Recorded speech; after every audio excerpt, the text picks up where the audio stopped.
What's up guys, welcome back to my channel, and if you're new here then welcome to our little corner of the internet. Today we're watching a video titled Why This Is the Real Loneliest Road in North America. I don't really know what that means. What do you mean by the loneliest road? I mean, is it just like a long road with nothing, or because I just like why is it the loneliest of the roads? I guess we'll see what this video is about. Imagine driving for 8 hours straight and never seeing another car. No gas stations, no cell service, and no towns. Okay, for 8 hours straight is crazy. That would be cross country for me. Just an endless ribbon of gravel cutting through a wilderness the size of England.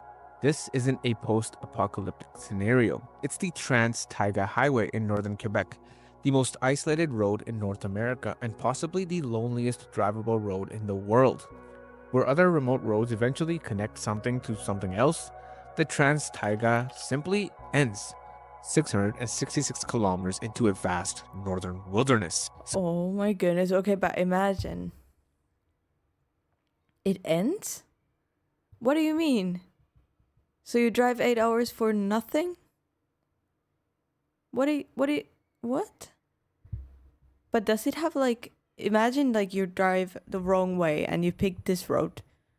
Does it have like other roads, you know? That so you can get out of there, or do you have to turn back and drive all the way back?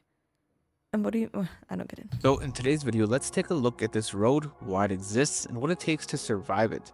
And as always, this is Ali, and welcome back to A pack of Doritos and some water. Urban Atlas.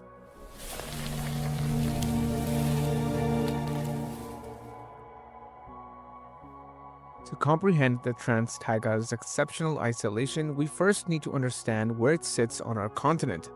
The road begins approximately 745 kilometers north of Montreal, where it branches eastward from the James Bay Road, which in itself is already a very remote road. From here, the Trans-Taiga cuts due east into increasingly untouched wilderness, following the Quebec River drainage basin. And unlike most roads, which are built to connect communities, the Trans-Taiga was constructed for a single monumental purpose, which was to support Hydro-Quebec's massive James Bay project, this being one of the largest hydroelectric developments in world history. You see, construction began here in 1971 as engineers and workers pushed through nearly impenetrable northern forests. Completed in 1974, the road represents an engineering triumph rarely celebrated. Every kilometer required clearing dense forests, navigating wetlands, and building bridges across northern rivers. Oh, and keep in mind, all this construction happened in a climate where winter temperatures regularly plunge to -40 degrees Celsius. Today, the road remains -40 degrees Celsius? Oh, hell no. How?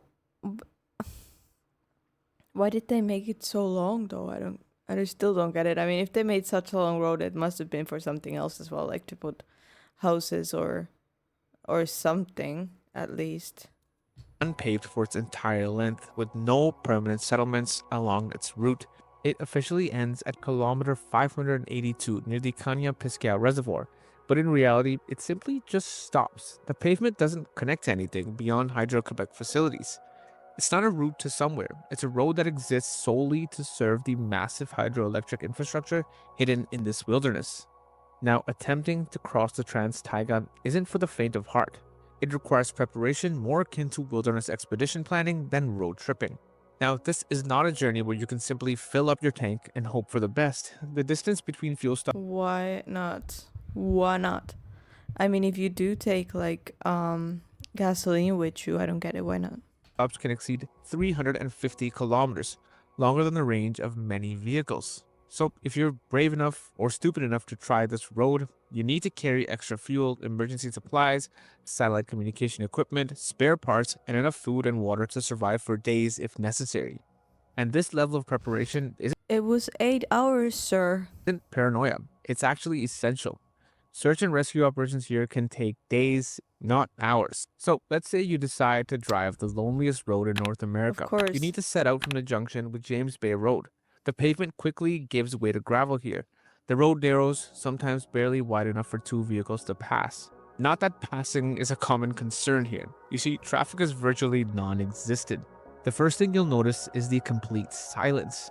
Without the constant background hum of civilization, distant highways, air traffic, or human activity, you may experience what acoustic ecologists call the true quiet. It's a silence so complete that it seems to have physical weight. The Trans-Taiga cuts through the heart of the Canadian Shield, one of the oldest geological formations on Earth.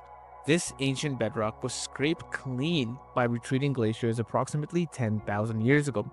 The boreal forest dominating this landscape represents 1/3 of all the forests left on Earth. An endless sea of black spruce, tamarack, and jack pine stretches to the horizon in every. It's beautiful. I don't know, the forest silence wouldn't bother me, I don't think. Like, what do you mean the silence ways? You know what ways? The city ways. And all the sounds that are in a city or in like a busy area. That does way. But the silence. mm, This sounds like a getaway to me. But it's just more like the more confusing part for me in this video is like why did they make the road?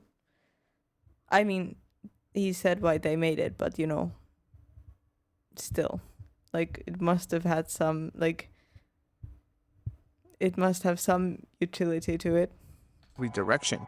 And these aren't the towering giants of the temperate rainforests. These are tough, resilient trees that survive in a climate where the winter rules for approximately 8 months out of the year. Rivers and lakes punctuate the landscape with startling frequency. Quebec contains over 3 million freshwater lakes, more than any other place on Earth, and many remain unnamed, unmapped, and rarely, if ever, visited by humans. And due to the lack of civilization, wildlife thrives in this isolation. Moose, black bears, wolves, and woodland caribou roam freely. This is the first time I'm gonna put my bear ears on in this new apartment. This is special, y'all. Ta-chan!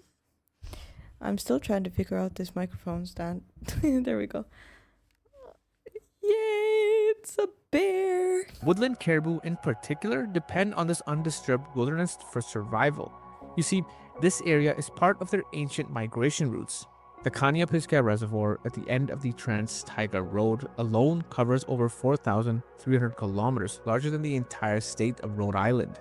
These remote installations generate electricity that powers Montreal, Quebec City, and even parts of northeastern United States. And thus, the isolation that makes this road so extreme serves a purpose. Because these facilities harness the power of water flowing through one of the least disturbed watersheds on the entire continent.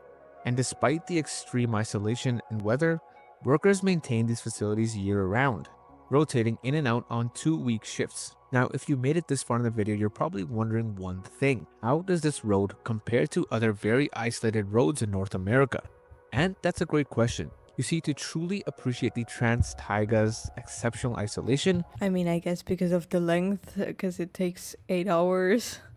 we need to compare with North America's other famously remote roads. Well, Alaska's Dalton Highway stretches approximately 671 kilometers from Fairbanks to Prudhoe Bay on the Arctic Ocean. Wow. Built to support the Trans-Alaska Pipeline, it's considered one of the most challenging roads in North America.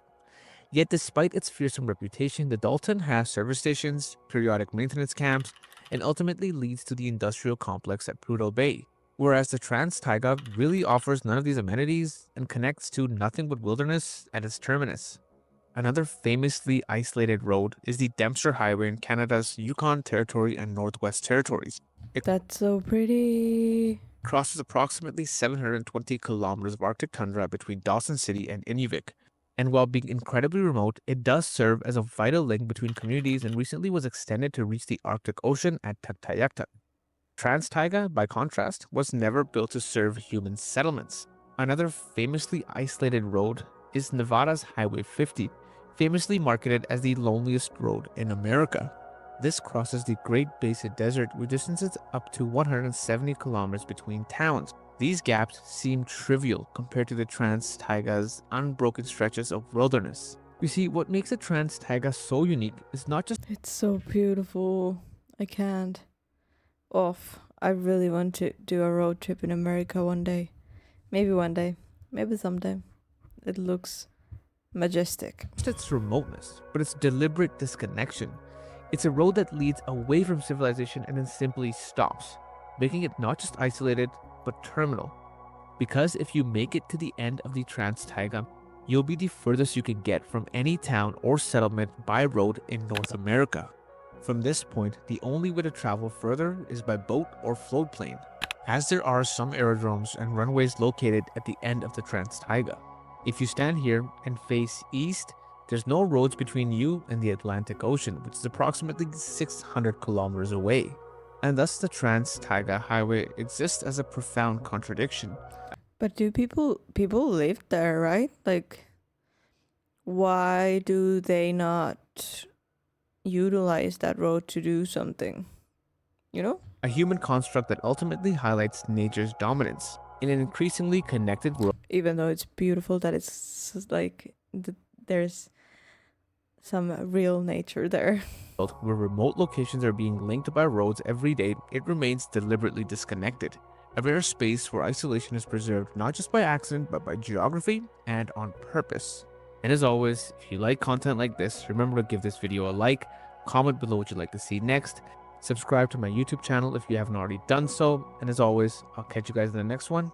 Peace.